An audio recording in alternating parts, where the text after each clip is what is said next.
Have you ever watched an elderly person slowly brush their fingertips across a childhood photograph? Or whisper a prayer not meant to be answered, but simply remembered? Have you seen them cry without a sound? Or smile at nothing at all? Lost, in a place you can't quite reach, it makes you wonder. Where do they go in those moments? Why does old age feel less like the final chapter, and more like a return?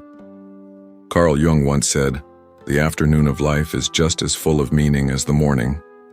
Only its meaning and purpose are different." And perhaps that's the key. Aging doesn't move forward. Not really. It folds. It circles. It softens the sharp edges of the ego and guides us, not ahead but inward and back. Old age, according to Jung, is not simply the end of something. It is the beginning of something else. A journey not toward more accomplishments, but toward the self we once were, before the world named us, before society trained us to perform, before we wore masks for decades, forgetting the face underneath. In childhood, we dream openly. We ask endless questions, we cry when we're hurt, and we love without conditions. And in old age, we begin to remember. We return to dreams. We forget time. We cry easily, love softly, and crave presence over possessions. This isn't regression, it's restoration. It's the soul finding its way home.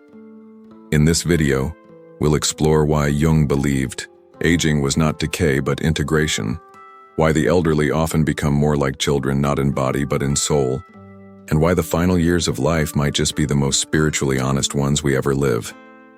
If you've ever looked into the eyes of someone in their 70s, 80s, or 90s and sensed a kind of sacred quiet, this is why.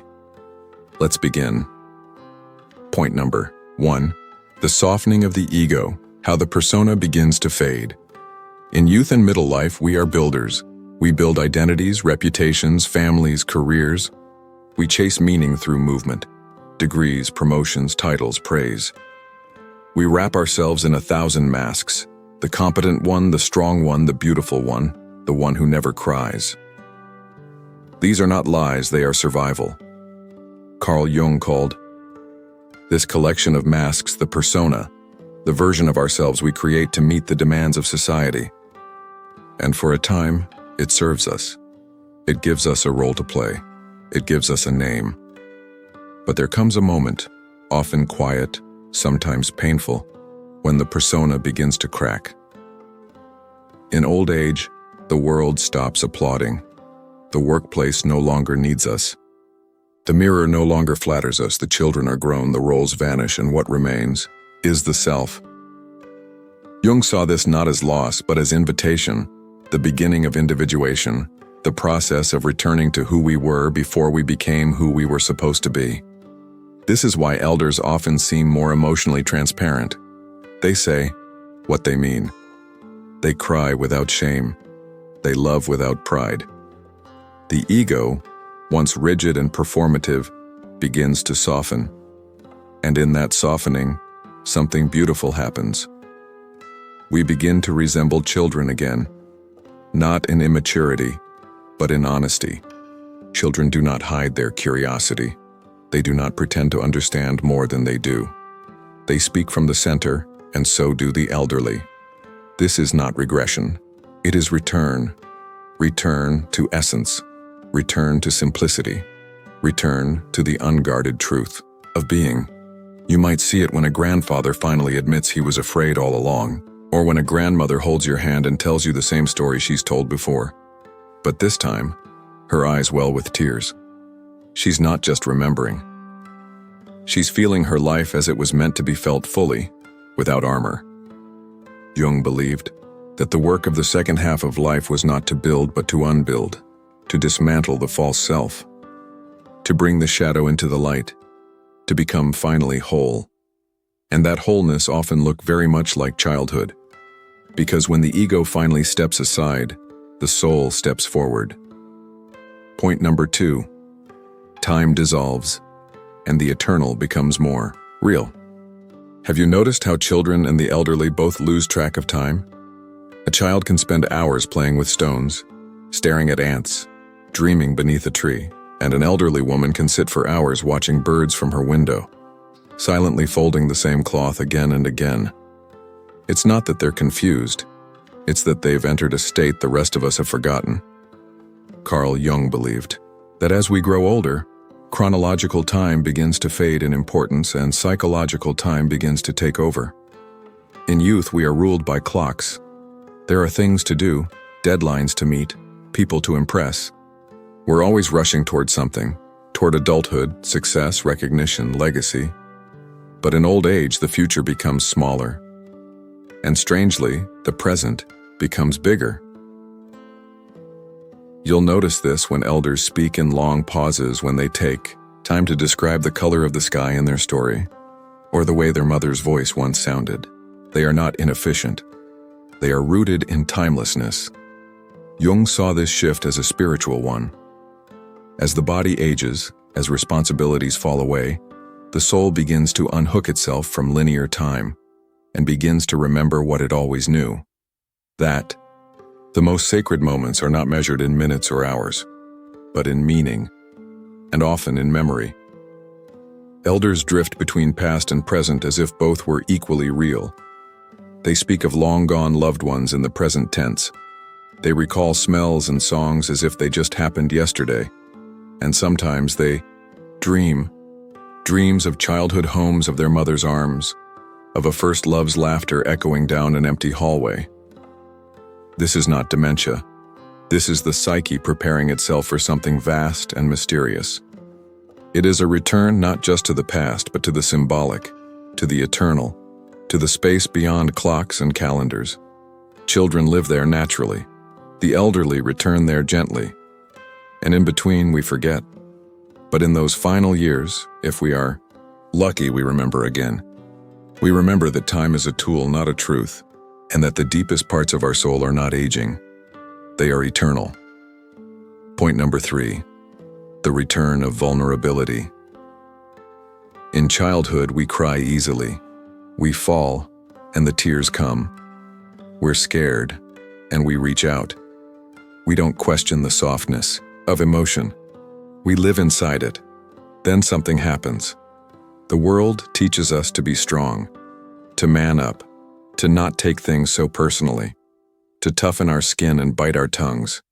We become armored. But in old age, the armor begins to crack. Again, the eyes water more often. The voice trembles without warning. A soft song, a quiet prayer, a familiar smell. And suddenly the soul leaks through the eyes. Carl Jung believed this return to emotional vulnerability wasn't weakness. It was integration. The part of ourselves we once buried in order to survive, the tender part, returns. And this time we're strong enough to let it. An old man who never cried through decades of hardship may suddenly weep at the sight of his granddaughter holding a flower. An old woman who kept her emotions locked behind decades of silence may break down remembering the one person she never got to say goodbye to. These tears are not confusion. They are release. They are the soul exhaling. Because in the second half of life, as Jung taught, the ego becomes less obsessed with control, and the soul becomes more interested in truth. And truth, more often than not, brings us to our knees. The elderly cry, not because they are falling apart. They cry because they are finally feeling the life they've lived, not with fear, but with grace. The same grace we see in children. When vulnerability returns, it doesn't mean they are less. It means they are becoming whole. Point number 4. Death as a mirror. Children ask about death with shocking simplicity. Where did Grandma go? Will I die too? And in their innocence, they say what adults are too afraid to voice, because they haven't yet learned to be afraid of the inevitable. As we age, that same honesty begins to return, not all at once, but in glimpses, in soft confessions, in the quiet acceptance that life is passing. Carl Jung believed that the soul begins to prepare for death long before the body does. And in this preparation, many elders begin to speak more symbolically, more spiritually. They talk about going home, about seeing old friends, about being ready. This isn't depression, it's integration. The child who once asked, "What happens after we die?" and the elder who now wonders the same thing are not so different. Jung saw aging as the movement of the psyche toward completion, not decay, toward a reunion with the self. And this path often looks like a softening, a surrender, a letting go. You may see this in the way elders hold your hand longer, how they speak slower, how they smile more at the sky than the screen. They are not distracted by the noise of the world anymore. They are listening for something deeper, just like a child preparing to be born into this world. An elder begins to prepare to return from it, and there is something exquisitely holy about that. To sit beside someone who is closer to the end than the beginning, and to see the peace in their eyes, is to witness the mystery that Jung tried to describe, that death is not darkness, it is transformation, it is the self, finally meeting itself. Point number 5. Life as wholeness, not achievement. The modern world tells us that life is a line. We start somewhere, we build, we peak, and then we decline. But Jung, like many ancient thinkers, saw life not as a straight path but as a circle. In the first half, we journey outward, we conquer, we learn, we become someone. In the second half, we return inward, we remember, we reflect, we become ourselves. Just as a child plays not to accomplish but to experience. An elder walks through their days not to prove, but to feel. The elderly begin to find joy in simple things again. A warm cup of tea, a bird's song, the memory of a mother's hand resting on their cheek. It is not because they've regressed. It's because the circle is completing. They're returning to where they began. But this time, with the wisdom of having lived. This is the mystery Jung saw so clearly, that the beginning and the end are not opposites. They are reflections, and in old age, we are not collapsing. We are completing. We are walking back toward wholeness, back toward innocence, back toward the uncarved soul, when the soul circles home. So the next time you see an elderly person smiling at a tree or crying during a quiet hymn, or staring into space as if listening to something beyond your hearing, don't assume they are forgetting. They may in fact be remembering what it feels like to be whole, to be soft, to be real, to feel time not as pressure, but as poetry. Carl Jung believed the second half of life is where the real soul work begins. It is not for the faint of heart. It is where we meet our shadow, reclaim our inner child, and release our old masks. It is where we stop asking, "How can I be impressive?" and start asking, "How can I be true?" It is not a decline, it is a homecoming. So if you feel yourself becoming softer with age, more emotional, more forgetful of names, but more attuned to smells, more uncertain about facts, but more sure about meaning. If you find yourself craving less noise and more stillness, less recognition and more remembrance, then know this: you are not failing. You are returning to the place you began, to the child who lived inside you long before you had a name, to the soul that never needed approval, only space to unfold. Aging is not the falling away of purpose. It is the rising of peace. Carl Jung saw it not as a tragedy but as a transformation, not as the end but as the arrival. And perhaps that's what children and elders share most of all. They remind the rest of us that the soul never forgets where it came from. Only we do. Until we're old enough and free enough to remember again.